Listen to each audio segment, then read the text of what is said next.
प्रिय विद्यार्थियों, BSc part 1 की ऑर्गेनिक केमिस्ट्री की क्लास में आज पुनः आपका एक बार स्वागत है।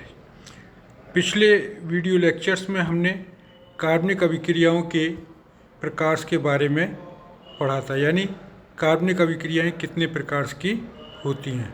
हमने आपको बताया था ये मुख्य रूप से 4 प्रकार की होती हैं। पहली थी प्रतिस्थापन अभिक्रियाएं, दूसरी थी योगात्मक या एडिशन अभिक्रियाएं, तीसरी थी विलोपन या एलिमिनेशन रिएक्शन और चौथी थी जो है पुनर्विन्यास या रीअरेंजमेंट रिएक्शन, जिसमें से जो है हम आपको जो है सब्स्टिट्यूशन रिएक्शंस यानी प्रतिस्थापन अभिक्रियाएं व योगात्मक अभिक्रियाएं यानी एडिशन अभिक्रियाओं के बारे में आपको बता चुके हैं। आज के वीडियो लेक्चर में हम विलोपन अभिक्रियाएं यानी एलिमिनेशन अभिक्रियाएं तथा रीअरेंजमेंट यानी पुनर्विन्यास अभिक्रियाओं के बारे में पढ़ेंगे। तो सर्वप्रथम जो है विलोपन अभिक्रियाएं या एलिमिनेशन अभिक्रियाओं क्या होती हैं। जब कोई बॉन्ड्स यानी किसी यौगिक में से कोई एक अणु निकल जाता है या इस तरह की जो अभिक्रियाएं हैं वो संतृप्त अणु, इस प्रकार की अभिक्रियाओं में जो संतृप्त अणु हैं वो असंतृप्त अणु में परिवर्तित होते हैं, अर्थात उनमें से जो है एक अणु निकल जाता है और जो सिंगल बॉन्ड है वो डबल बॉन्ड्स या ट्रिपल बॉन्ड्स वाले यौगिकों में परिवर्तित हो जाती हैं। जो दूसरा नया बंध बनता है वो एक पाई बंध हो सकता है। यह अभिक्रियाएं मुख्य रूप से 2 प्रकार की होती हैं। यहाँ पर हमने आपको दर्शाया है कि ये जो है हमारा कोई यौगिक है जिसमें से जो है X के साथ A जो है सिग्मा बंध से बंधा हुआ है और Y के साथ जो है B वो सिग्मा बंध से बंधा हुआ है। ये सिग्मा बंध से ये दोनों अलग हो गए और AB मॉलिक्यूल्स बना लिया, जो है क्या बना लिया, AB मॉलिक्यूल्स। और जो नया यौगिक बना जिसमें कि जो है जो सिंगल बॉन्ड था वो डबल बॉन्ड्स में परिवर्तित हो गया, तो जिसमें एक पाई बॉन्ड होगा और दूसरा जो है सिग्मा बॉन्ड होगा। यानी पहले यौगिक हमारा कैसा था, सैचुरेटेड यौगिक था, ये कैसा था, संतृप्त यौगिक था और ये असंतृप्त यौगिक में परिवर्तित हो गया। जबकि योगात्मक अभिक्रियाओं में क्या होता था, ये उसके विपरीत होती है। जो है योगात्मक अभिक्रियाओं में क्या होता था कि जो असंतृप्त यौगिक थे वो संतृप्त यौगिक में परिवर्तित होते थे। ये अभिक्रियाएं 2 प्रकार की होती हैं।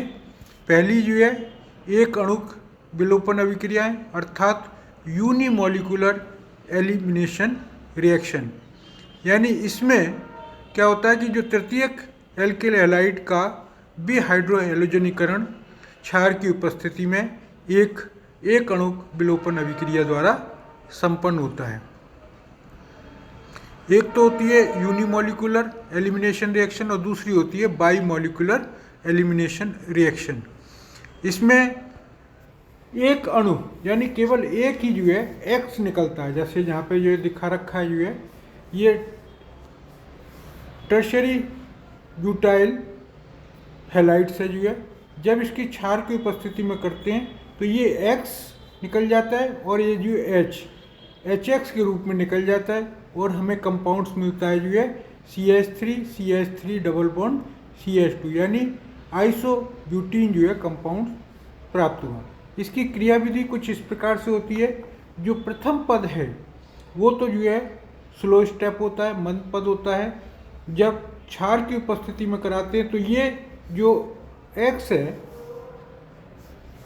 ये क्षार के साथ रिएक्शन करके जो है बाहर निकल जाता है जो है, और कार्बोकैटाइंस जो है हमें क्या मिलता है, एक कार्बोकैटाइंस मॉलिक्यूल मिलता है। ये कार्बोकैटाइंस जो है चूँकि टर्शरी कार्बोकैटाइंस है तो काफ़ी स्थायी होता है जो है और ये विभिन्न अनुनादी संरचनाएं बनाता है।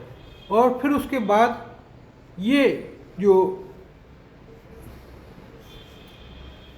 क्षार का जो सोडियम था वो तो उससे सोडियम हैलाइड बन गया और जो OH पार्ट था वो OH पार्ट जो है इसके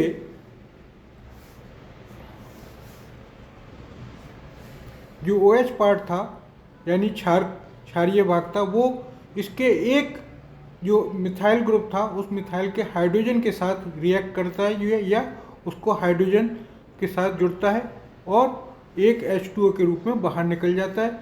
और जो कार्बन हाइड्रोजन बॉन्ड होता है वो कार्बन कार्बन बॉन्ड के बीच में शिफ्ट हो जाता है। तो इस प्रकार से ये जो है हमें क्या मिलता है जो है, एक अनसैचुरेटेड कंपाउंड जो है, असंतृप्त कंपाउंड मिलता है।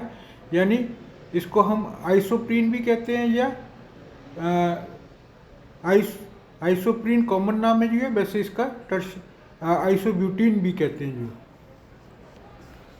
यहाँ पर जो अभिक्रिया का वेग है वो केवल किसके ऊपर, जो हमारा कंपाउंड था टर्शियरी ब्यूटाइल हैलाइड्स, उसके ऊपर निर्भर करता है।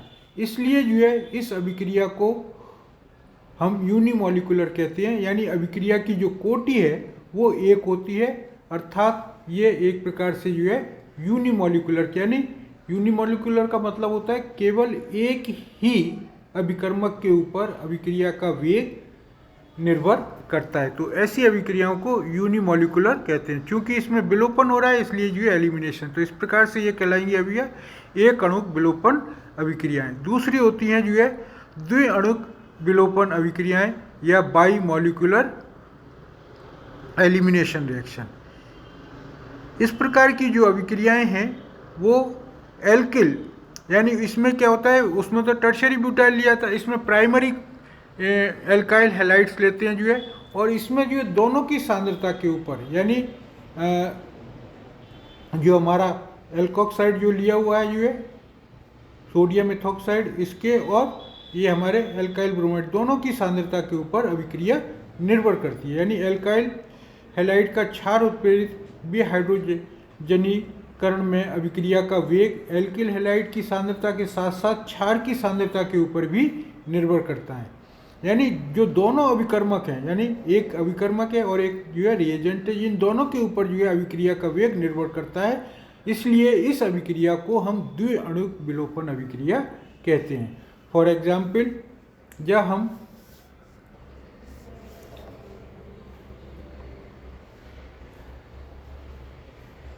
CH3CH2Br की अभिक्रिया सोडियम इथोक्साइड C2H5ONA से कराते हैं तो हमें क्या प्राप्त होता है, एथीन प्राप्त होता है, सोडियम ब्रोमाइड और इथेनॉल प्राप्त होता है बाई प्रोडक्ट के रूप में। तो मुख्य उत्पाद प्राप्त होता है जो है एथीन। इसमें भी जो है एक पाई बॉन्ड होगा और एक सिग्मा बॉन्ड होगा। मैकेनिज्म कुछ इस प्रकार से होती है जो है कि ये जो एल्काइल ब्रोमाइड था इसमें जो है क्षार इस हाइड्रोजन के साथ रिएक्ट करता है जो है, और ये C2H5OH के रूप में जो है ये एक ट्रांजिशन स्टेट होती है, इसमें ये जो है जुड़ा हुआ रहता है। यानी इसमें जो पुराना बंध जो है टूट रहा है और नया बंध जो है इसमें बन रहा है। फिर बाद में क्या होता है कि ये जो है C2H5OH के रूप में बाहर निकल जाता है और ये बॉन्ड जो है इधर माइग्रेट कर जाता है, ये इधर माइग्रेट कर गया और हमारा जो उत्पाद होगा वो जो है एथीन या एल्कीन जो है बनता है जो है। तो इस तरीके से चूंकि इसमें जो है अभिक्रिया दोनों की सांद्रता के ऊपर, यानी क्षार की सांद्रता के ऊपर भी और हमारे जो एल्काइल हैलाइड था उसकी सांद्रता के ऊपर भी निर्भर करती है, इसलिए इसको बाई मॉलिक्यूलर एलिमिनेशन रिएक्शन कहते हैं जो है। अब नेक्स्ट आती है जो है चौथी जो प्रकार की जो अभिक्रियाएं हैं वो है रीअरेंजमेंट या पुनर्विन्यास अभिक्रियाएं। ऐसी अभिक्रियाओं में क्या होता है कि जब जो क्रियाकारी अणु है उसकी स्थिति, यानी जो हमारा पेरेंट कार्बन था उसमें से और उसकी स्थिति में परिवर्तन हो जाता है, यानी ऐसी अभिक्रिया जिसके अंतर्गत क्रियाकारी अणु में उपस्थित परमाणु या समूह की स्थिति में परिवर्तन होकर उत्पाद बनता है। तो इस प्रकार की जो अभिक्रियाएं होती हैं वो क्या कहलाती हैं, पुनर्विन्यास या रीअरेंजमेंट अभिक्रियाएं। फॉर एग्जाम्पल यहाँ हमने लिया है जो है अमोनियम साइनेट। अमोनियम साइनेट का सूत्र क्या होता है, NH4CNO। जब इसको गर्म करते हैं तो ये NH2CONH2 में परिवर्तित हो जाता है, अर्थात जो ऑक्सीजन जो है यहाँ कार्बन के साथ जुड़ा हुआ है और यहाँ पर जो है ये जो H है ये यहाँ पे NH2 ग्रुप आ गया, यहाँ पे NH2 ग्रुप आ गया, यहाँ CO ग्रुप आ गया, तो इसकी पोजीशन जो है बिल्कुल डिफरेंट हो गई। तो इस प्रकार से ये जो है ये क्या कहलाता है, रीअरेंजमेंट्स ऑफ द एटम्स जो है, जिसके कारण से इसको पुनर्विन्यास अभिक्रिया कहते हैं। दूसरा है जो है एग्जाम्पल फेनिल हाइड्रोक्सिल अमीन या पैरा अमीनोफिनॉल्स भी हम कहते हैं इसको। इसमें क्या होता है, जो NH है वो ऑक्सीजन के साथ जुड़ा हुआ है, ये OH, ये वाला जो OH है ये यहाँ पर जो है इस पर शिफ्ट हो जाता है फिनाइल रिंग पे। तो एक साइड NH2 और दूसरी साइड जो है फिनाइल यानी पैरा अमीनोफिनॉल बन जाता है। किसकी, तनु HCl की उपस्थिति में जब अभिक्रिया कराते हैं तो इसमें एक रीअरेंजमेंट जो है यानी जो एटम्स हैं या जो ग्रुप्स हैं उनका जो है रीअरेंजमेंट्स हो जाता है और इस प्रकार से हमें पैरा अमीनोफिनॉल प्राप्त होता है। तीसरी अभिक्रिया है ब्यूटेन को जब हम एल्युमिनियम क्लोराइड की उपस्थिति में गर्म करते हैं तो क्या होता है कि जो एक मिथाइल ग्रुप है वो जो है हमारा शिफ्ट होकर दूसरे कार्बन के ऊपर चला जाता है और हमें इस प्रकार से जो है 2-मेथिल प्रोपेन क्या प्राप्त होता है, जो है 2-मेथिल प्रोपेन जो है प्राप्त होता है। यानी ये 4 मेंबर यानी जो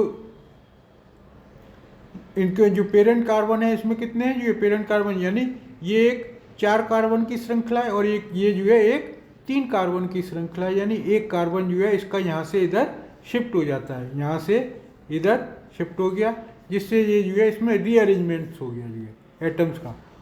इसमें इसका ना तो जो है इसका अणुभार चेंज हुआ, ना जो है इसका जो है मॉलिक्यूलर फॉर्मूला चेंज हुआ, केवल जो है एटम्स का रीअरेंजमेंट्स हो गया। ऊपर की सभी अभिक्रियाओं में ना तो किसी का जो है अणुभार चेंज होता है, ना ही जो उनका मुख्य जो मॉलिक्यूलर फॉर्मूला है वो चेंज होता है, केवल एटम्स का जो है या ग्रुप्स का जो है रीअरेंजमेंट्स हो जाता है। तो इस प्रकार की जो अभिक्रियाएं हैं वो क्या कहलाती हैं, पुनर्विन्यास अभिक्रियाएं। तो आज हमने जो है पढ़ा, एक तो एलिमिनेशन रिएक्शन, विलोपन अभिक्रियाएं। ये विलोपन अभिक्रियाएं 2 प्रकार की होती हैं जो है, एक तो यूनिमोलिकुलर एलिमिनेशन रिएक्शन जिसमें केवल एक ही अभिकर्मक की सांद्रता के ऊपर अभिक्रिया निर्भर करती है।